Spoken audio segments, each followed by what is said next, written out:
Salut à tous et bienvenue sur la troisième partie de ce résumé des lois de la nature humaine. Si tu es ici, c'est que les deux précédentes t'ont plu et que tu trouves le contenu de ce livre plutôt utile. Si tu te retrouves ici par hasard et que tu n'as pas suivi les deux précédents épisodes, alors je t'invite à mettre celui-ci sur pause et à revenir une fois que tu les auras écoutés. On va donc ici continuer le résumé qu'on avait entamé ensemble et je t'invite vraiment à rester jusqu'au bout parce que la loi numéro 13 est à mon sens la loi la plus importante de ce livre. Alors si c'est pas déjà fait, un like, un abonnement, un petit 5 étoiles à ce podcast sur Spotify, ça fait toujours plaisir. Passons sans attendre à la loi numéro 10, loi de l'envie. Elle s'appelle aussi loi de l'ego fragile parce que nous, les êtres humains, sommes des êtres d'ego. Ça veut dire qu'on se compare tout le temps aux autres parce qu'on n'a pas envie d'être inférieur à eux ou au moins on veut pas que ça se voit. On a tous quelque part l'impression que certaines personnes ont quelque chose de plus que nous et on veut être aussi populaire, aussi beau, aussi respecté et aussi riche que ces personnes-là. C'est d'autant plus vrai à une époque où toutes ces caractéristiques se voient. Ceux qui sont quelqu'un et ceux qui possèdent des trucs se sentent obligés de le montrer partout sur les réseaux sociaux, tantôt pour inspirer et tantôt pour générer de l'envie. Sauf que, disons-le, ça peut aussi nous générer des complexes et nous faire nous sentir comme des merdes. Et c'est d'autant plus frustrant qu'on ne se l'avoue jamais à soi-même. Par exemple, on va plutôt dire qu'on est en colère contre une injustice qu'envieux de ce que quelqu'un d'autre a. Je râle car cette personne a 1 million d'euros ou une belle voiture, non pas parce que je veux aussi ce qu'il a, mais parce que c'est injuste qu'il l'ait. Il n'a pas pu réussir là où la plupart, dont moi, ont échoué. Il a juste eu de la chance. Ou alors, il a obtenu ce qu'il a par la magouille ou la méchanceté. Mais même si on le cache comme on peut, il y a des signes qui permettent de reconnaître l'envie. L'auteur les a identifiés avec parmi ces signes l'éloge empoisonné. Je suis sûr que tu vois à peu près de quoi je parle, mais laisse-moi te donner un exemple concret. Imagine que tu sortes un livre qui parle de motivation ou de gestion du temps, par exemple. Tu as fait beaucoup de recherches et tu y as passé du temps, ce qui rend le contenu passionnant. Du coup, tu génères beaucoup de ventes dès le début et tu reçois plein de commentaires positifs. En bref, le livre cartonne et ton entourage se met à faire des commentaires du type « félicitations, tu dois être content, ça a dû te rapporter plein d'argent. » Ou alors « super, tu vas devenir une superstar, t'oublieras pas de faire profiter les copains, hein ?» En gros, on va suggérer que tu as écrit un livre non pas par passion, non pas pour aider les autres, mais seulement pour l'argent et pour la fame. Alors que c'était absolument pas tes motivations premières. Le deuxième exemple qu'on peut citer, et qui est cette fois plus évident, ce sont les ragots à ton propos. Parce qu'en réalité, on ne parle pas dans le dos de quelqu'un dont on se contrefout. Si on critique ce que tu dis ou ce que tu fais, c'est en général que tu es sur la bonne voie parce que l'objectif d'une critique, c'est juste de te pousser à abandonner. Parce qu'un envieux ne supporte pas l'idée que tu puisses réussir mieux que lui, que tu sois plus beau, plus riche ou plus intelligent. D'ailleurs, l'auteur identifie différents types d'envieux. D'abord, on a les gens trop obsédés par le statut, c'est-à-dire tous ceux qui ne vont pas s'intéresser à toi si tu n'es pas médecin ou avocat, ou si tu gagnes moins de 10 000 euros par mois. En fait, ils veulent simplement passer du temps ou être vus avec toi juste pour briller par association, même s'ils n'ont rien à t'apporter en retour. On a aussi les tirs au flanc égocentriques. Ça va être des personnes qui pensent que le moindre effort de leur part, la moindre trace de générosité qu'ils expriment, tu vas leur devoir au centuple. Ils ne font les choses que par intérêt et si tu en connais, je te conseille vivement de t'éloigner d'eux, puisque de toute façon, tu ne seras jamais assez bien pour eux. Ce qui me permet de faire la transition vers la loi numéro 11, loi de la mégalomanie. C'est ici l'idée que, toujours pour des raisons de survie, nous les humains, on a développé un besoin impérieux d'avoir une bonne estime de nous-mêmes. Ça va nous pousser à tester nos limites, à voir jusqu'où on peut aller, quitte à se sentir tout puissant ou immortel. C'est pour ça que parfois, commettre des erreurs, ça a du bon parce que ça va nous donner une leçon, nous remettre à notre place et nous faire retrouver la raison. Le problème, c'est que parfois, il y a un bon momentum qui fait qu'on va réussir quasiment tout ce qu'on entreprend, et là, ça peut devenir dangereux, parce qu'on va avoir tendance à se dire « Ok, j'ai compris comment ça fonctionne, je peux foncer tête baissée et prendre de plus gros risques. » Risques qui n'en sont pas vraiment, puisque je vais réussir mon coup comme à chaque fois. C'est l'exemple typique qu'on va retrouver avec les traders particuliers. Au début de leur activité, ils vont être hyper prudents parce que peur de perdre du capital et parce que aversion à la perte. Mais après plusieurs gains successifs, même s'ils sont liés au hasard ou à la chance, ils vont avoir tendance à se sentir plus confiants. Et ils vont se mettre à parier au-delà des sommes qu'ils s'étaient fixées au début. Parce que maintenant, ils pensent avoir compris comment ça fonctionne et que les règles de prudence qu'ils s'étaient imposées ne sont maintenant plus valables. Si ça se passe bien à ce stade, le schéma continue et sinon, ils se retrouvent à perdre toute leur mise. L'exemple de l'investissement, c'est d'ailleurs un excellent exemple parce que je vois certaines personnes autour de moi qui ont fait beaucoup d'études, sont très intelligents et ils le savent. Et ils se mettent à vouloir investir leur argent en bourse et en immobilier, ce qui est très bien, mais ils ne veulent pas se rabaisser à se former dans ces domaines en particulier parce qu'ils sont déjà intelligents en général. Selon eux, c'est une perte de temps. J'ai proposé à une personne un livre que j'ai sur la bourse et qui est très bien, et il m'a demandé si je le prenais pour un demeuré. Du coup, je le vois faire des opérations pas rentables ou ne pas faire d'opérations du tout, mais malheureusement, je ne peux pas y faire grand chose.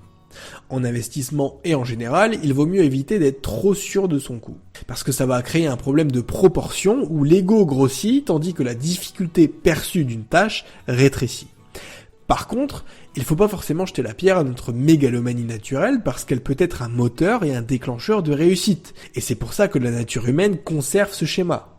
Quelqu'un qui ne serait pas du tout sûr de lui ne se lancerait jamais dans aucun projet et il serait condamné à avoir une vie fade où il ne se passe rien. Après tout, il faut bien que certains d'entre nous soient un peu couillus et aient la folie des grandeurs parce que sans types comme Thomas Erickson ou Elon Musk, le monde ne serait pas ce qu'il est aujourd'hui. Loi numéro 12, loi de la rigidité du genre ou de l'inflexibilité des sexes. L'idée de cette loi, c'est de dire qu'on dispose tous de qualités masculines et féminines. Mais pour être cohérent en société, on va se suridentifier au rôle masculin ou féminin qu'on attend de nous. Donc on va surjouer notre identité apparente. Donc on va demander aux hommes de faire preuve de force physique et d'esprit logique, et aux femmes de faire preuve de douceur et de gentillesse. Ce genre de stéréotypes, ils sont de plus en plus remis en cause à la fois en dev perso, avec le droit de s'affirmer tel que l'on est, mais aussi en sociologie avec la théorie du genre. Et c'est pas sur cette partie-là qu'on va s'étaler, et c'est de toute façon pas le thème du livre. Mais tout ça pour dire que selon l'auteur, qu'on soit un homme ou une femme, on a à la fois des qualités masculines et féminines. Une partie de ces qualités vient de la génétique, et l'autre partie de l'influence qu'on a eue du parent du sexe opposé. Donc, par exemple, celui qui voudrait être un vrai homme, si tant est qu'on ait une vraie définition de ce que c'est exactement, il va se déconnecter de sa part de féminité, et donc de qui il est intrinsèquement. Il va consommer des contenus red pill et mal alpha sur son temps libre, et résultat, il va pas se sentir bien dans sa peau. Il va avoir des trucs à compenser, et en plus, il aura un risque de se faire exclure socialement, parce qu'évidemment, il risque de tomber dans la masculinité toxique. Selon le livre, les hommes restent des hommes et les femmes restent des femmes. Mais quand on s'identifie à l'excès à ce qu'on est, ça peut poser problème. Déjà du point de vue relation amoureuse, parce que si les hommes et les femmes n'ont plus aucun point commun, qu'on a que des vrais hommes qui aiment la bagarre et des vraies femmes qui aiment la mode et Instagram, ça va compliquer leur relation. Et c'est pareil dans les relations au travail. Le livre cite une étude selon laquelle on a tendance à accepter beaucoup moins facilement les remarques ou les suggestions quand elles nous sont faites par une personne du sexe opposé. Le fait de trop appuyer sa masculinité en tant qu'homme et sa féminité en tant que femme, ça va encore plus polariser les deux genres et rajouter de la distance psychologique. Ce qui ne devrait pas avoir lieu puisque schématiquement on est censé être attiré l'un par l'autre et être complémentaires. Parce qu'in fine, le but de l'espèce humaine c'est de se reproduire. Donc la solution, c'est tout simplement d'assumer notre part de féminité quand on est un homme et de masculinité quand on est une femme. Parce que c'est tout à fait possible d'être viril tout en ayant une part de sensibilité et d'empathie, et d'être féminine tout en étant ambitieuse et déterminée. Si tu n'en es toujours pas convaincu, garde bien en tête que les personnes de ce monde qui ont eu le plus de succès, c'est justement parce qu'ils ont réussi à trouver cet équilibre. L'auteur prend Warren Buffett pour exemple, en disant que s'il est le meilleur investisseur au monde, c'est parce que non seulement il fait preuve de logique quand il analyse les chiffres, la solidité d'un bilan ou qu'il fait son allocation, mais aussi parce qu'il tient compte de l'ambiance générale de la boîte, de la cohésion entre les employés et de l'image qu'elle renvoie de l'extérieur. Finissons par la loi numéro 13 qui est à mon sens la loi la plus importante de ce livre et qui est la loi de l'absence de but ou loi du désœuvrement. L'idée de cette loi, c'est de dire que les humains sont une espèce particulière. Les autres animaux sont beaucoup plus primaires que nous, ils passent l'hiver à dormir et l'été à partir en quête d'un partenaire de reproduction. Le cycle se répète à chaque saison, ils font ça pendant toute leur vie et ils n'ont pas besoin de plus. C'est ça le sens de leur vie. Pour les humains, c'est plus compliqué. On a envie de se réaliser, de faire des choses qui ont du sens. Notre vie va au-delà du triptyque manger, dormir et se reproduire. On a des décisions plus compliquées à prendre et les implications ne sont pas les mêmes. Il y a des trucs à analyser et des coûts d'opportunité à évaluer. Selon l'auteur, cette question de la quête de sens se pose de plus en plus et en particulier chez les jeunes. Par exemple, ils sont de plus en plus nombreux à demander une année de césure, histoire d'avoir un peu le temps de réfléchir à ce qu'ils veulent faire dans la vie, et histoire de se poser un petit peu avant d'entamer une carrière qui va durer 45 ans ou plus. Parce que la réalité, c'est qu'on les jette tout cru dans la fosse au lion dès qu'ils sortent de leurs études. Ils n'ont ni expérience de vie, ni expérience professionnelle, et on les met dans un monde du travail concurrentiel et impitoyable, et en tout cas qui n'a rien à voir avec l'ambiance bon enfant qu'ils ont connue à la fac. Ils se retrouvent du jour au lendemain face à un quinquagénaire grassouillé avec une cravate à motif qui pense être légitime à leur donner des ordres. La transition est rude et même moi, en tant que jeune actif, parfois je remets complètement ma vie en question. En fait, quand je dis « ils » ou « les jeunes », je m'inclus dedans. Donc, en réalité, dans la famille jeune actif en quête de sens, on va avoir deux catégories. Ceux qui vont adopter un mode de vie à la cool parce qu'ils considèrent qu'ils sont jeunes, beaux, en bonne santé et qu'ils ont toute la vie devant eux, et ceux qui vont se prendre beaucoup plus la tête, qui vont chercher à faire carrière et qui vont vouloir réaliser plein de projets. En gros, les uns remettent les trucs sérieux à plus tard parce qu'ils savent qu'ils ne profiteront plus autant une fois qu'ils auront une carrière et des enfants. Pour l'instant, ils veulent profiter, expérimenter et tester leurs limites. Tandis que les autres se mettent la pression pour tout faire maintenant afin de pouvoir profiter et donc ne plus se priver dans leur vie future. Quand les gens de 30 ans auront une vie chiante à mourir, eux, ils en sortiront et ce sera derrière eux. D'une certaine façon, les deux ont à la fois raison et tort. Pour ceux qui sont en mode « je suis jeune, je profite », il est vrai que la vie à l'ère du numérique nous offre plein d'opportunités professionnelles, mais aussi des possibilités de voyage ou sentimentales. Si on le veut, on peut se faire démarcher sur LinkedIn et changer de boulot tous les ans, faire du bénévolat en Afrique pendant 6 mois ou traîner sur Tinder et ramener une fille différente à la maison chaque week-end. Le problème, c'est que ceux qui sont dans cette mentalité ne font que vagabonder sans développer de compétences ou d'aspirations particulières. À l'inverse, le mode de vie jeune actif hyper sérieux a aussi ses avantages et inconvénients. On est concentré sur moins de choses, du coup on avance plus vite et en particulier professionnellement. Les intérêts composés commencent à tourner plus tôt et c'est un mode de vie plus sécurisant. Par contre, ça implique aussi plus de frustration. On se piège dans une vie fade et bien rangée qui risque de ne plus faire sens plus tard.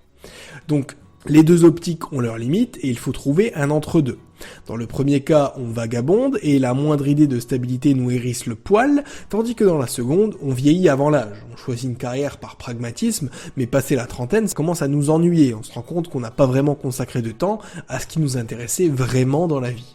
Être dans l'excès dans l'un ou l'autre de ces modes de vie peut apporter frustration, épuisement, insatisfaction, tristesse et parfois dépression.